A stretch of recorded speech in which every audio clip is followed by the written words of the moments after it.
Petrol में ethanol मिलाने का सबसे बड़ा तर्क तो यही दिया जा रहा है कि उससे विदेशों से कच्चा तेल कम मंगवाना पड़ेगा। लेकिन अगर एथेनॉल की माइलेज ही कम है तो उतने ही किलोमीटर चलने के लिए ईंधन तो ज्यादा लगेगा, और अगर ईंधन ही ज्यादा लगेगा तो भले ही उसमें 20% एथेनॉल मिलाया हो, पेट्रोल तो फिर भी उसमें 80% है, तो वो पेट्रोल भी तो ज्यादा चाहिए होगा। तो 100 बात की एक बात यह कि टोटल पेट्रोल ज्यादा लगेगा या कम लगेगा।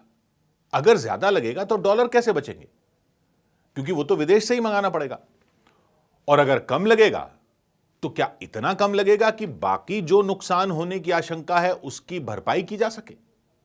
यह सब समझने की जरूरत है, क्योंकि अगर घूम फिर के पेट्रोल ही कम नहीं इस्तेमाल हो रहा तो फिर उसमें इथेनॉल मिला ही क्यों रहे।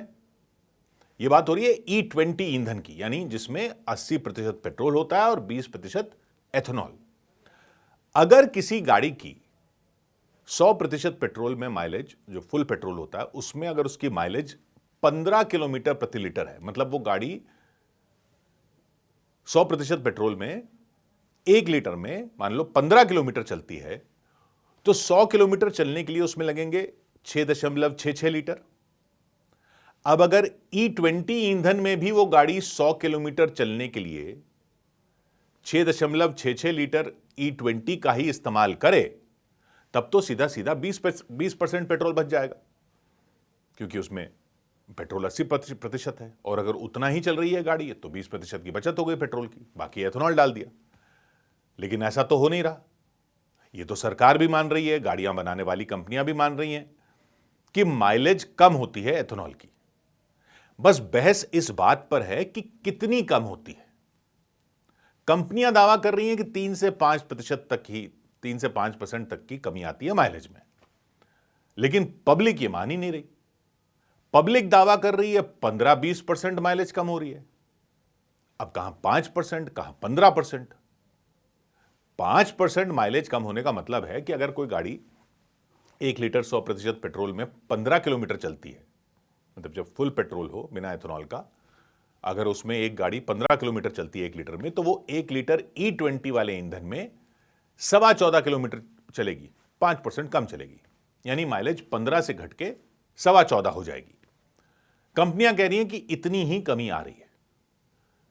लेकिन अगर इतनी सी ही कमी आ रही होती, अगर 15 से घटकर माइलेज 14.25 ही हो रही होती, तो लोग इतनी हाय तौबा क्यों मचाते, क्यों मचा रहे हैं। 15 से 14.25 होने में तो आम पब्लिक को पता भी नहीं चलता। लोग कह रहे हैं कि माइलेज इससे ज्यादा कम हो रही है, सिर्फ 5% नहीं है। कंपनियां कह रही हैं यह उनका भ्रम है। लेकिन एक बात तो कंपनियां भी मान रही हैं कि 2023 से पहले बनी जो गाड़ियां हैं उनमें ज्यादा नुकसान होता है। तो चलो अगर इस बात को ही ले लें, तो मोटे तौर पर अगर 2023 से पहले की गाड़ियों पर माइलेज जो है वो ज्यादा कम हो रही है, ये मान लें, तो फर्ज करो 20 का एक नंबर ले लेते हैं। कंपनियां कह रही हैं 5%, लोग कह रहे हैं 15-20%। मान लो पुरानी गाड़ियों पर 10% माइलेज कम हो रही है। पुरानी गाड़ियां ही ज्यादा है, 2023 से पहले की गाड़ियां ही अभी रोड पर तो वही ज्यादा है।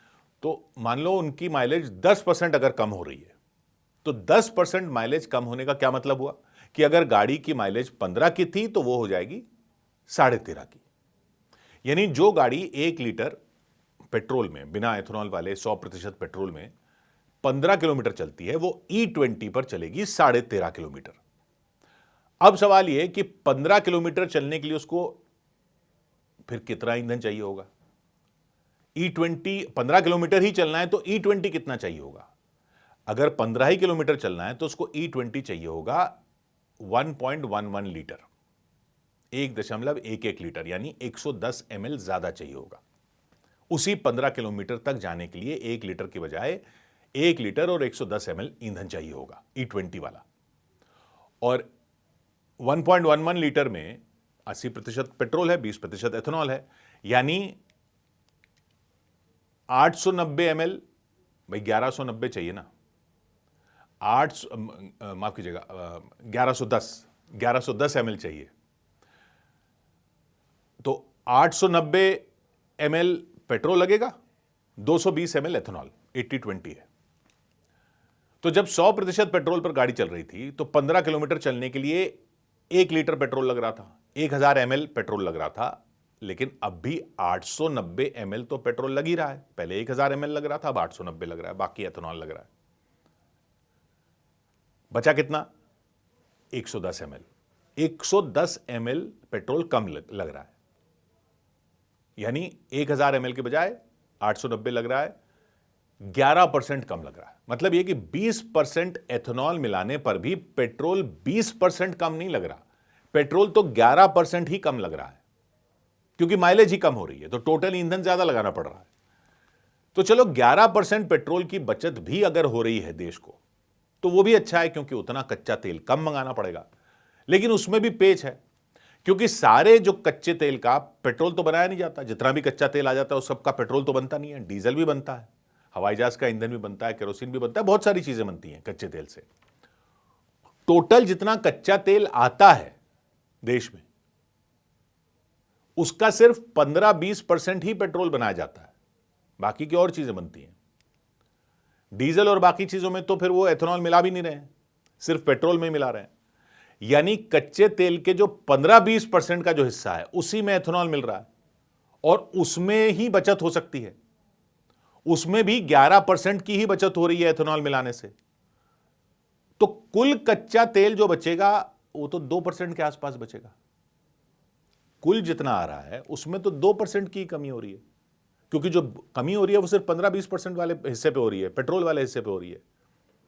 तो 2% कच्चा तेल कम इंपोर्ट करने से कितना फायदा हो जाएगा, कितने डॉलर बच जाएंगे? अगर यह हिसाब बैठ रहा है, अगर यह वाला हिसाब है, तब तो एथेनॉल इस्तेमाल करने पर ही बड़ा सवाल खड़ा हो जाता है। इसलिए गाड़ी को बाकी क्या नुकसान हो रहा है, या एथेनॉल के और कौन कौन से फायदे हैं या नुकसान हैं, इस बहस में पढ़ने से पहले जरूरी है कि कंपनियों से साफ साफ कंपनियां जो हैं ये साफ साफ ये तो बताएं कि 2023 से पहले की गाड़ियों में E20 ईंधन डालने से माइलेज कितनी कम हो रही है, और अगर उसकी वजह से पेट्रोल कम इस्तेमाल हो रहा है तो कितना कम इस्तेमाल हो रहा है, और अगर उसकी वजह से कच्चा तेल कम इंपोर्ट करना पड़ रहा है तो कितना कम इंपोर्ट करना पड़ रहा है। क्योंकि अगर कच्चा तेल सिर्फ 2% ही कम मंगाना पड़ रहा है उसकी वजह से विदेश से, 2 क्या चलिए 4% मान लीजिए, अगर 4% ही कम मंगाना पड़ रहा है विदेश से, तो उसके लिए इतने सारे बाकी तामझाम करने की जरूरत ही क्या है। E85 या E100, E85 मतलब जिसमें 85% एथेनॉल है, बाकी पेट्रोल है, या E100 जिसमें फुल एथेनॉल है, 100% एथेनॉल है, उसकी बात अलग है, क्योंकि उसके लिए तो गाड़ी में इंजन ही दूसरे लगाने पड़ेंगे, फ्लेक्स फ्यूल वाले लगाने पड़ेंगे। तो उसमें कच्चे तेल की बचत होगी, डॉलरों की बचत होगी, वो तो बात समझ में आती है। लेकिन ये भी तो E20 है। E20 की बचत तो ऊंट के मुंह में जीरे जितनी दिख रही है। और अगर यह हिसाब सही है, और जीरे के चक्कर में ऊंट किस करवट बैठेगा, यह तो तब पता चलेगा ना जब वो पहाड़ के नीचे आए। 100 बात की एक बात।